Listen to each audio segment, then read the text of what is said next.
High, আমি রূপম। এখন কথা হবে মির্জার কেমিও নিয়ে। আমি ভেবেছিলাম মির্জা ছবির ট্রেলার, মির্জা ছবি নিয়ে কথা বলবো, কিন্তু কেমিও কথাটা উঠে আসলো। তোমরাও চেষ্টা করে দেখো, তোমাদের ক্ষেত্রেও কেমিও কথাটাই উঠে আসবে। হ্যাঁ, মির্জার ট্রেলার এত জায়গা থেকে, এতগুলো ইউটিউব চ্যানেল থেকে ড্রপ করা হয়েছে, তো আমি অনেক কমেন্ট দেখলাম, কমেন্ট বক্স ঘেটে আমারও এটাই মনে হলো। এবং আমিও কিন্তু এই কারণেই থাম্বনেলে লিখেছিলাম যখন ট্রেলার রিয়াকশান দিয়েছিলাম, কেমিউটা কার। অডিয়েন্সের সবার আগে এটাই জিজ্ঞাসা, এই কেমিউটা কার, কাকে ছবির এন্ড পোর্শনে দেখা যাবে। ওই যে একটা ক্যারেক্টারের অবয়ব দেখা যাচ্ছে, ডান্স ফ্লোর এসে আসছে মিউজিশিয়ানদের সামনে, ওই ক্যারেক্টারটা কে। হ্যাঁ, এটাই সব থেকে বেশি লোকের জিজ্ঞাসা। সেখানে ছবিতে অ্যাকশন কেমন, ভিলেনকে কেমন লাগছে, অঙ্কুশকে কেমন লাগছে, ছবির ট্রেলারটা কতটা এঙ্গেজিং, এগুলো নিয়ে কথা অনেক পরে। তার থেকে অনেক বেশি কথা, এই পার্টিকুলার ক্যারেক্টারটায় কে রয়েছে। তাহলে এত কথা এটা নিয়ে কেন হচ্ছে, আমরা সেটাতে আসছি। তবে তার আগে এই যে ট্রেলারটাকে এতগুলো চ্যানেল থেকে ড্রপ করা হলো, Dev entertainment ventures, grassroot entertainment, SK movies, Surinder films, Bengal talkies এবং অঙ্কুশ হাজরা প্রোডাকশন হাউস। এবার তোমরা দেখো, যখন ছবির টিজার আসলো সেটার ভিউজ দেখো প্রায় 7.5 লাখের মতো, যেটা অবশ্যই ভালো ভিউজ। ট্রেলার তার থেকে দ্বিগুণ হওয়ার কথা, কিন্তু ট্রেলারে সবথেকে বেশি ভিউজ দেব এন্টারটেনমেন্ট ভেঞ্চার্সের ইউটিউব চ্যানেলে। এবং তোমরা অবাক হয়ে যাবে, বেঙ্গল টকিজ বলো, সুরিন্দর বলো, এসকে বলো, সেখানে ভিউজ জাস্ট খুব খুব কম। তোমাদের মধ্যে কজন এমন আছো যারা একটা পার্টিকুলার চ্যানেলে ভিজিট করে ট্রেলার দেখে আবার অন্য একটা চ্যানেলে গিয়ে সেম ট্রেলার দেখেছো? দেখবে তোমরা, দেখোনি তো। তাহলে এই যে চেষ্টা করা হলো যে অনেক জায়গা থেকে রিলিজ করে বেশি অডিয়েন্স পাওয়া যাবে, সেটা কি আলটিমেটলি হলো? কিন্তু এই ট্রেলারটা সার্চ করলে যে পিকচারটা দাঁড়াচ্ছে, এরকম অনেকগুলো ইউটিউব চ্যানেল যেখানে ভিউজ 50,000, 30,000, 2,000। এই পিকচারটা কি ভালো পিকচার? একদমই নয়।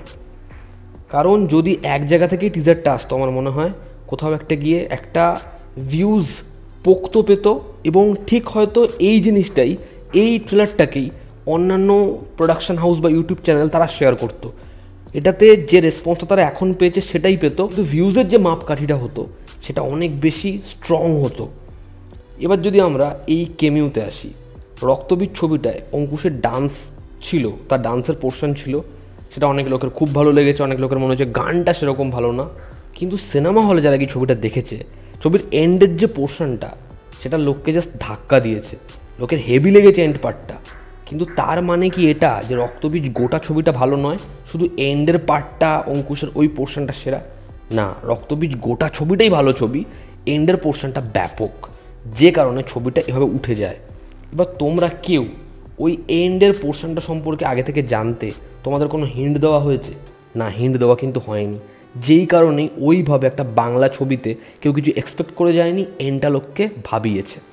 এবার মির্জা ছবিতে কেমিও নিয়ে বহু আগে কথা হচ্ছিল, সবাই কথা বলছে, কিন্তু যখন ছবির কাস্ট, ক্রু মেম্বার এটা নিয়ে কথা বলা শুরু করলো, এটাকে প্রমিনেন্ট করে দেওয়া হলো ছবির মধ্যে কিন্তু কেমিও। যেহেতু তারা এটা কনফার্ম করলো যে হ্যাঁ কেমিও তো আছে এবং বড়সড় কিছু আছে, এবং যেহেতু দেব, জিৎ তারা এটাকে শেয়ার করলো নিজেদের ইউটিউব চ্যানেল থেকে, ম্যাক্সিমাম তাদের ফ্যান্সদের মনে হচ্ছে হয়তো তাদের মধ্যে কেউ একজন এই ছবিটার পার্ট। এর ফলে যেটা হচ্ছে, ছবিটার প্রতি একটা হিউজ এক্সপেকটেশন থাকছে। ছবির গল্প, ছবির কি প্রেজেন্টেশন সেটা নিয়ে নয়, ছবির এন্ডে আমার পছন্দের সুপারস্টারকে দেখতে পাবো, এইটা। এবার এই যে জিনিসটা তৈরি হচ্ছে, এটা কিন্তু এক প্রকার ভুল। কারণ যখনই এরকম একটা এক্সপেকটেশন থাকবে, তৈরি হবে, তখন যদি সেটা না থাকে সিনেমায়, তখন কিন্তু সেটা কোথাও একটা কি ব্যাকফায়ার করতে পারে। দেখো, রোহিত শেট্টি তার ছবিতে পরিষ্কার দেখিয়ে দেয় অক্ষয় কুমার আছে, রণবীর সিং আছে, অজয় দেবগান আছে, তারা একসাথে আসবে, একসাথে তিনজন মিলে গুলি করতে করতে এগোবে। অডিয়েন্স ওটা জেনেই যায়। রোহিত শেট্টির ছবি সূর্যবংশীতে আলাদা করে গল্পের মধ্যে কি খুব আপ অ্যান্ড ডাউনস কিছু আছে? হয়তো সিঙ্গাম রিটার্নসেও থাকবে না, সিঙ্গাম 3তেও থাকবে না, কিন্তু যখনই 3-4জন সুপারস্টার একসাথে আসবে, সেটা দেখে লোকে পাগল হয়ে যাবে, লোকের অর্গাজম হবে, লোকে ছবি দেখতে চলে যাবে। কিন্তু সেই জিনিসটা তো এখানে হচ্ছে না। তাহলে এই যে বিষয়টা, এটা কিন্তু সেরকমভাবে ওয়ার্কও করবে না। তাহলে এই যে ট্রেলারের এন্ড পোর্শনে এই কেমিউর আইডিয়াটা বা একজন কেউ আছে এটাকে দেখিয়ে দেওয়া, এটা বোধহয় সঠিক সিদ্ধান্ত নয়।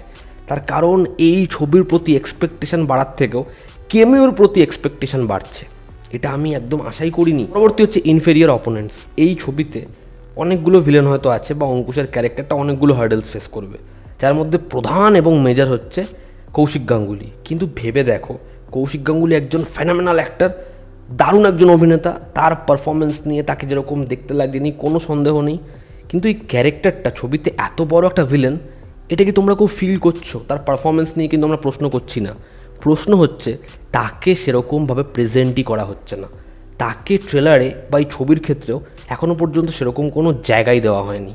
এবার তোমরা বলবে তাহলে কোন ছবিতে, কোন বাংলা ছবিতে জায়গা দেওয়া হচ্ছে? আমি কম্পেয়ার করছি না, কিন্তু ভাবো খাদান ছবিতে যখন যিশুদার নামটা অ্যানাউন্স করা হলো, যিশু সেনগুপ্ত এই ছবিতে রয়েছে, তার লুকটাও খুব সিম্পল, তাকে খুব সিম্পলভাবেই প্রেজেন্ট করা হয়েছে, কিন্তু অডিয়েন্সের ধাক্কা লাগলো যে এরকম একটা ডায়ালগ, এরকম একটা মোশন পোস্টার, এরকম একটা স্টাইল, সেই ছবির ভিলেন ভাই কি হবে?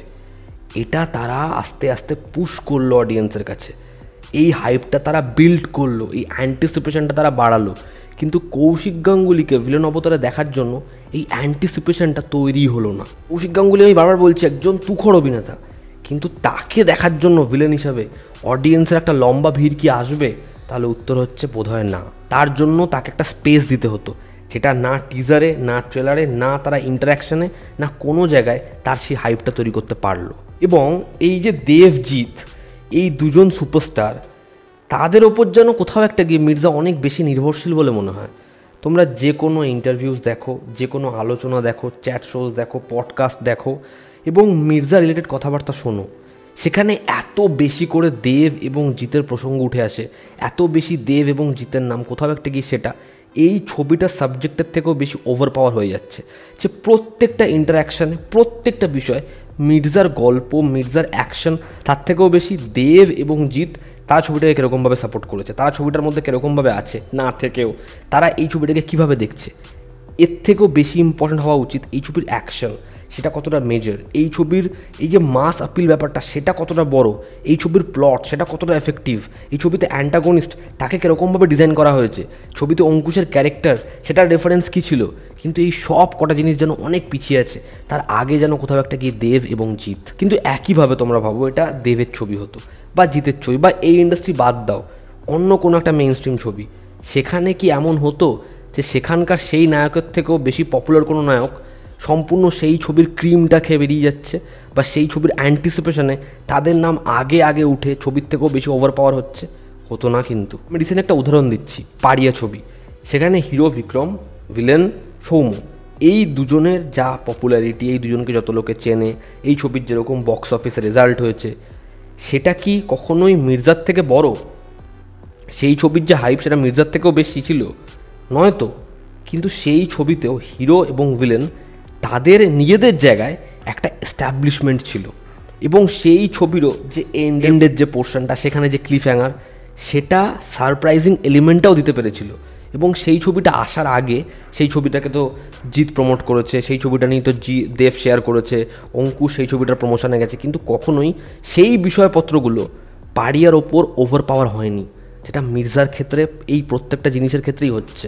যিশু সেনগুপ্ত যদি এই ছবিতে থাকে, যেটা আমার ট্রেলার দেখে মনে হয়েছিল, আমি আমার ট্রেলার রিয়াকশানে সবার আগেই বলেছিলাম যে এটা যিশু সেনগুপ্ত হতে পারে, যদি যিশু সেনগুপ্ত এই জায়গাটায় থাকে, এখনও তো দেখুন প্রমিনেন্ট তো নয়, কিছুই বলা যায় না সেটা কে রয়েছে সেখানে, যদি থাকে তাহলেও যে সেটা ভীষণভাবে বুস্ট আপ করে দেবে বিষয়টা এমনও কিন্তু নয়। তার কারণ এই যে যিশু সেনগুপ্ত তুফানে থাকবে, খাদানে থাকবে, মির্জায় থাকবে, এই বিষয়টাও আমাদের এখানে যেন একটাই পারসেপশন রয়েছে, যে যাকে একবার ভিলেন করা হবে, যাকে একবার ভিলেন ভাবা হবে, সবাই একই জিনিস ভাবছে।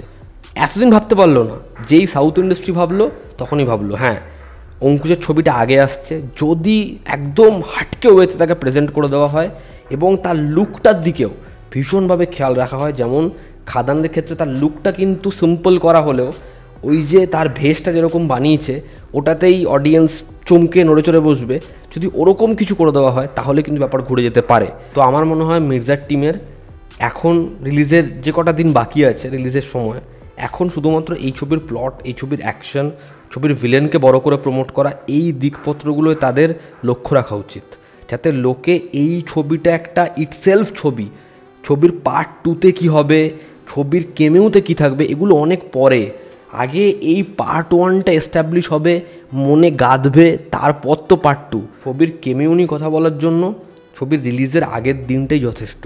যখন লোকেশ কানাগরাজ রিলিজের আগের দিন রাতে একটা পোস্ট করেছিল যে এই ছবিটা দেখার আগে কাইথি দেখে আসবেন, সেটা না ছবির হাইপটাকে জাস্ট দ্বিগুণ করে দিয়েছিল। তা যদি এই ছবি একটা স্টিল আগের দিন আসতো যে ছবিতে আমিও আছি এবং সেটা একটা অবয়বে, লোকে পাগল হয়ে যেত এটা আবার কে। কিন্তু তার আগে অলরেডি মির্জার একটা হাওয়া বয়ে গেছে। ট্রেলার জুড়ে যখন এসেছে সেখানে শুধু মির্জা এবং ভিলেন ছেয়ে রয়েছে, তখন লোকের মাথায় শুধুমাত্র মির্জা খেলেছে। আগের দিন আরও একজনের কথা বলা হচ্ছে, এ ছবিতে সারপ্রাইজ। বাদবাকি কথাটা না অডিয়েন্স ওয়ার্ড অফ মাউথে আস্তে আস্তে আস্তে আস্তে বলে দেবে ছবিতে কে আছে, কি হতে পারে। এন্ডটা পাগল করা। রক্তবীজের সময় কিন্তু ওই যে এন্ডে কে আছে ওটা নিয়ে কিচ্ছু বলা হয়নি, কিন্তু দেখুন অডিয়েন্স কিন্তু আস্তে আস্তে আস্তে আস্তে সেটা বয়ে নিয়ে গেছে। তা অডিয়েন্স সেটা বয়ে নিয়ে যাবে। এই দেখুন আপনারা নিজেরা রিলেট করতে পারবেন, গাদার 2 একটা খুবই জালি সিনেমা, নস্টালজিয়া খেলে দিচ্ছে। সেই ছবির ট্রেলারেও একটা সিন, সেটা হচ্ছে যখন ওই হ্যান্ড পাম্পের দিকে তাকাচ্ছে, ঠিক আছে। জওয়ানের ট্রেলার তো ছেড়েই দিন, আইকনিক সিকোয়েন্সে ভর্তি। অ্যানিমেলের ট্রেলার যখন আপনি দেখছেন সেখানে আপনার কি মাথায় আসছে, ওই একটা বন্দুক ডিজাইন করা হয়েছে মেশিন গান, যেটা একটা বাইকের মতো। এবার সেটা যখন দেখানো হচ্ছে লোকে উড়ে যাচ্ছে। এবার অনেকে ভাবছেন কী সব ছবির তুলনা করছো ভাই। পারিয়ার ট্রেলার যদি আপনি দেখেন সেখানে একটা বিক্রম চ্যাটার্জির সিকোয়েন্সের কথা মনে হবে আপনার, সেখানেও আপনার একটা সৌম্যর হাসির কথা মনে হবে, সেখানেও একটা ইট দিয়ে ফাইটের কথা মনে হবে। কিন্তু সেই ছবির বাজেটটা খুবই কম, তাই না? কিন্তু আপনি যখনই কথা বলবেন মির্জাকে নিয়ে, আপনি কথা বলবেন ওই এন্ডের পোর্শনটা। মানে এতগুলো অ্যাকশন সিকোয়েন্স দেখানো হলো, এতগুলো বিল্ড আপ দেখানো হলো, হিরো ভিলেন তারা পারফর্মার ভালো, কিন্তু তা সত্ত্বেও আপনারা কথা বলছেন অ্যাকশন সিকোয়েন্স নিয়ে না, হিরোর একটা এন্ট্রি নিয়ে না, ভিলেনের একটা এন্ট্রি নিয়ে না, পার্টিকুলার একটা ডায়লগ বাজি নিয়ে না। কথা বলছেন কি ওই অবয়বটাকে, ওই এন্ডের পোর্শনে ওই ক্যারেক্টারটাকে। এবার বুঝতে পারছেন পার্থক্যটা কোথায়? মির্জার আমার মনে হয় কেমিউর থেকে বেশি এই ছবির মধ্যে আর যে জিনিসপত্রগুলো বেশি গুরুত্বপূর্ণ এই ছবিটাকে সাকসেসফুল হওয়ার জন্য, এই ছবিটা সাকসেসফুল হলে আরও 5খানা মেইন স্ট্রিম ছবির গেট ওপেন হবে, সেটার জন্য এত বড় একটা প্রজেক্ট, অঙ্কুশের ড্রিম প্রজেক্ট, সে সবটা ঢেলেছে। সেটার জন্য আমার মনে হয় এটাই রাইট ওয়ে যে শুধুমাত্র এখন ছবিটার সাবজেক্টটাকে, ছবির প্রোটাগনিস্টকে, অ্যান্টাগনিস্টকে প্রমোট করা, যেটা সব থেকে বেশি দরকার। না ছবির কেমিউর এক্সপেকটেশনকে, না এই ছবির জন্য কারা দাঁড়িয়েছে তাদেরকে। সেগুলোকে যদি সব থেকে আগে সেল করা হয় তাহলে অডিয়েন্সের এক্সপেকটেশন থাকবে শুধুমাত্র তাদের ঘিরেই। এবার যখন সেটা পাবে না, পরের দিন ধপ ধপ করে জিনিসপত্রগুলো পড়বে। তো এই ছিল আমার ওপিনিয়ন। আপনাদের কি মতামত জানাবেন। জনতা আমাদের পাশে আছে। লাভ ইউ অল, স্টাব বাই, টেক কেয়ার, আবার দেখা হচ্ছে।